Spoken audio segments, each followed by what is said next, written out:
first I will put the screen on and I will introduce all the speakers. And after that, I will invite Sari. And then after Sari, 15 minutes. And then I invite John. And after that will be Ruchi and there will be Rupak. And I will summarize all the talk at the end. And then we will have the question. Maybe our organizer will help us to organize to find some question that related into each speaker. Hi Rupak, how are you? Good morning. Hello, namaste. I'm fine. How are you? May I introduce you all to our speaker here? Yes. We have Ruchi, we have Sari, we have John, Karina. Karina, this is Rupak from Nepal. Hi, Rupak from Nepal. Namaste. Nice to meet you. Namaste. Namaste, everybody. Namaste. Okay, I think we may be ready. I wonder we have about 48, I think. We have to let them all in. Are we let them all in? Yeah. Okay, they are all in. All right. We shall start, I think. Okay.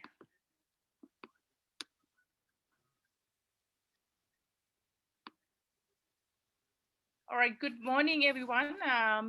Welcome to the International Conference. Welcome to the International Conference on the Responsible Tourism and Hospitality. This session, we will talk about wellness tourism, healing, and sustainable practice. The time will be from 11 from now until 12:30. It will be a total 1 hour and a half. First of all, I would like to introduce all the our special guest speaker who come from different country and expert in under the wellness tourism. So my name is Anne. I originally now from Bangkok. I'm working in graduate school of tourism management, and I will be the sharing speaker for all the session today. And the first speaker, may I introduce my colleague from Indonesia, and she will be the first speaker. She will talk about her topic will be talk about healing tourism, dealing with uncertainty and anxiety. She assistant professor Sari, so maybe we'll have introduced later. And the next speaker, I have Mr. and Mrs. Stewart, John and Karina, the founder of the Kamalaya Wellness Sanctuary and Holistic Spa from Samui, Thailand. And the third person, I will invite Ruchi.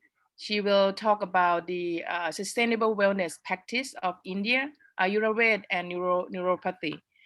And our last but not least, the speaker from Nepal. He is the yoga master. He will sharing about yoga tourism in Nepal. But first of all, I will give you a little bit of definition of the wellness tourism before we will start into the details. Basically, wellness tourism, wellness is defined as a lifestyle oriented towards optimal health and good feeling or well-being, in which the body, mind, and soul are united for the sake of more complete life of man or in his social and natural environment. It is an active lifestyle which guarantees health, happiness, and self-realization. However, nowadays the wellness tourism become more and more popular in all age group, especially the active aging. You know, in the people who have passed a certain life cycle, and now they are more into the wellness, and also the young people also get into this industry as well. So I define the wellness tourism is a journey whose main goal is achievement of the balance and harmony of the mental, emotional, physical, and spiritual value of the human being. And for my study, I separate the wellness tourism into perhaps 5 activities. The first one is sport leisure for health. And another one is the activity they call spa and massage. And we have another one is healthy food, or we can call the healthy food or slow food tourism. And we have spiritual and mind recovery. And then the last one, it will be herbal and medicine, which is our session today. We invite all of the expert and the best knowledgeable in wellness in the world, I would say that today. And I'm honored to have you all here with us. And may I start by having Assistant Professor Sari to share and talk with us about healing tourism, dealing with uncertainty and anxiety, which is nowadays we have facing with the circumstances, especially that like COVID-19. So Sari will share us about how we cope with that, and this is one of her research that we are doing together. Sari, when you ready? Yes, I'm ready already. When you're ready, you can take over, and I will have to go to. I have to stop the sharing. So let me find that sharing.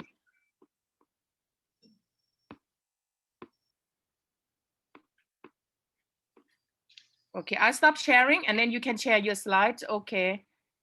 I share already, and okay, good, excellent. Thank you. The floor is yours.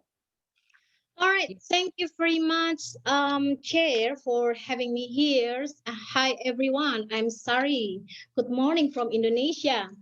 Well, I think this is very interesting session because we're talking about healing, the important topic during the pandemics. So I'm going to share a little bit about healing tourism, dealing with uncertainty and anxiety amid COVID-19 pandemic. Okay, so here is the outline of my presentations. I will share a little bit about pandemic lifestyle, life cycle, coping mechanism, product development during COVID-19, and healing. Well, so actually, we are keep staying in the emergency levels during the COVID-19. This is actually the milestones of Faulkner's tourism disaster management frameworks. So every researchers now actively try to investigate it, what will happen in the post-crisis stages. But we actually know that COVID-19 is unusual. COVID-19 is different from the other type of crisis and disasters, such as like political crisis and disaster, physical disaster, and natural disaster. So quite a couple of researchers try to find what actually happens during each stage of even prodromal phase, emergency phase. And we also see that more studies investigated more on the post-crisis, but lack on coping mechanism, because we are still staying during this emergency phase today. We are now facing the second wave of pandemic COVID. So we actually living in the unprecedented and high levels of uncertainty. And the questions is, we never know when it will it will reach the recovery stage. So literature review shows actually the impact of crisis and disaster on mental health is real. The crisis, disaster, for example, COVID-19, actually boosting the levels of risk perceptions. So the risk perception can be physical, psychological, financial, and other things. And it, for sure, it stimulated, it formed the negative emotions, because everyone can't deal with the risky activities and risky risky activities, and it will subsequently affect on our mental health. And a lot of studies during in the tourism crisis and disaster managements and focus more on the travel intention after the COVID or post-crisis stages.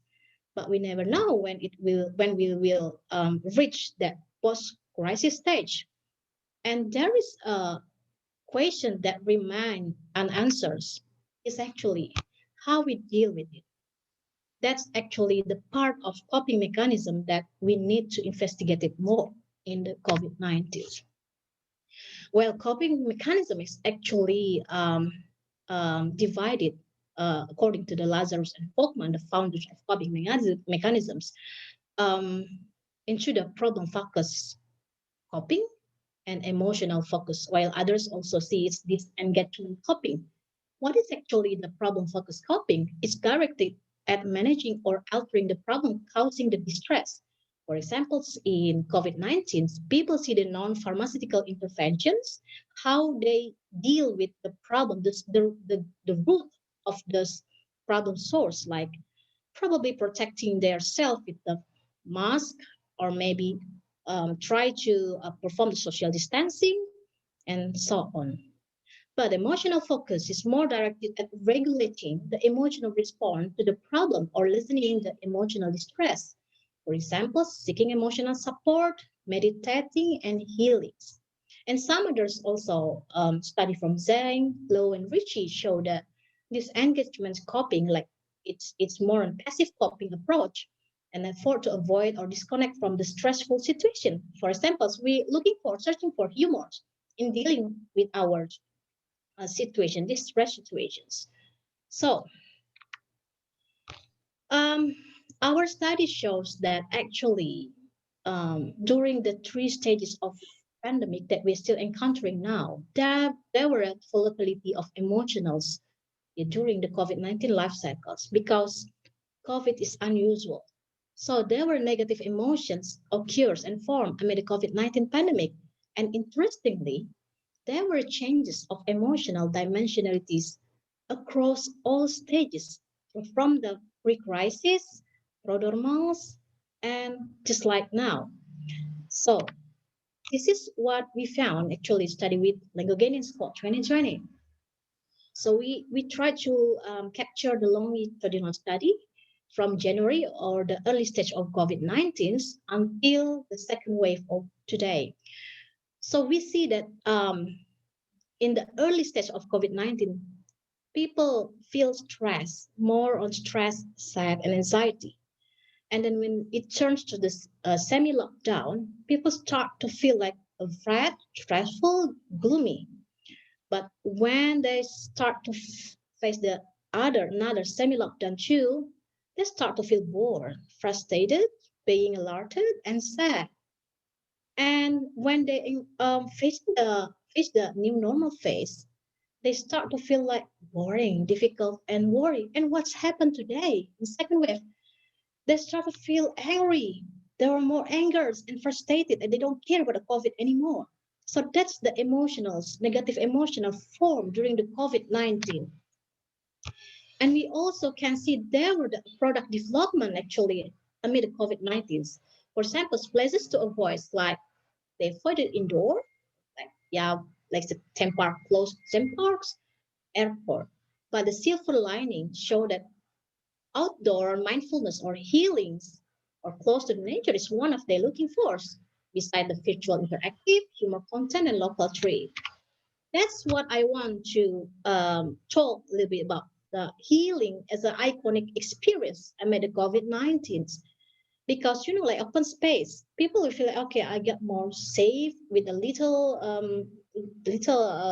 tourists, a small group tourists, and then they can feel the open space, they can feel the meditation and other things. So healing tourism use psychological intervention and counseling method to provide psychological aid to tourists. According to Shane, healing is the restoration of health from an unbalanced, disease, and damaged mind or body, according to Young et al. And it stimulates the sense of eudaimonia and enhances social well-being. And Interestingly, for the researchers, it is highlighted as research gap, spot by Ma, Zhou, Wong, and Wenzhou 2020, with the titles of Proposing Healing Tourism as a post-COVID-19 tourism product. But actually, I don't see it more in the post-COVID. I see it still during the COVID-19. Healing is very important product for the tourism stakeholders. So what is the relationship between health and wellness, tourism, and healing? Basically, healing's typologies divide into nature and spiritual tradition, indigenous healing traditions, nature healing asset, and medical service. For examples, forest healing. This is the one that quarantine tourists looking for now. Forest healing, according to the studies, it benefits to the comfortable feeling, relaxed, and naturals. And known by forest bathing, proposed in Japan in 1982, and called as, they have the forest therapy like activity. And research and evidence of this forest bathing by Hiro et al.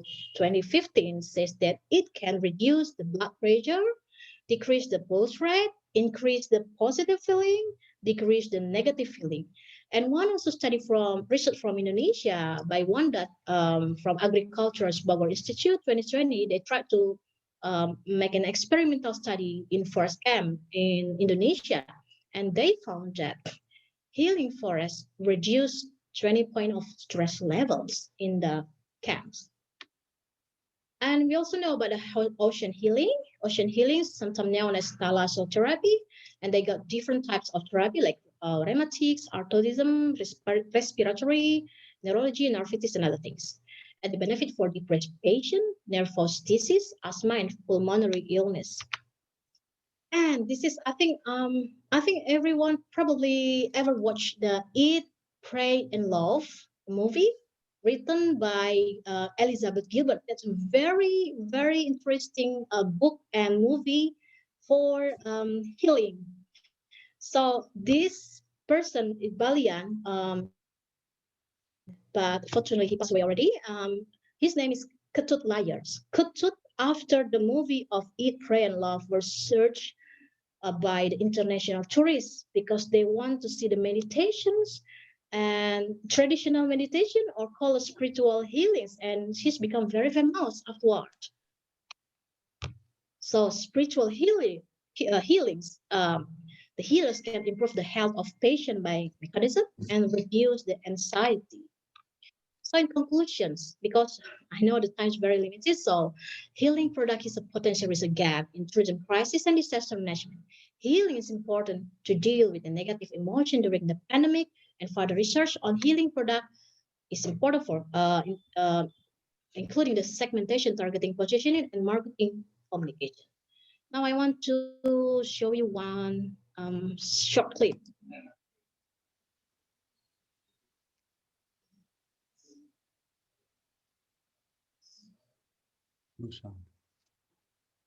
Supposed to have the sound.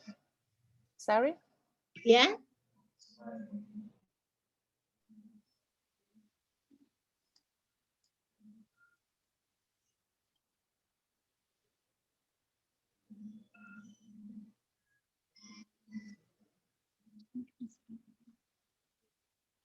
So smile with face, smile with mind, and good energy will come to you and clean away the dirty energy.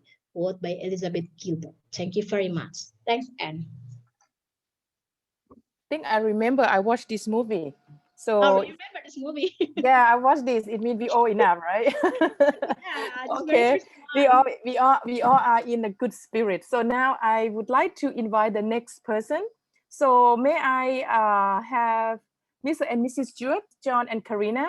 Would you like to take the floor, and you can share the screen when you're ready? Thank you very much. Thanks, Sari. We will come back for the question later.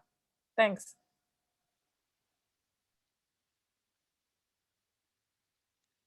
In 1 minute. Oh, we got lost here.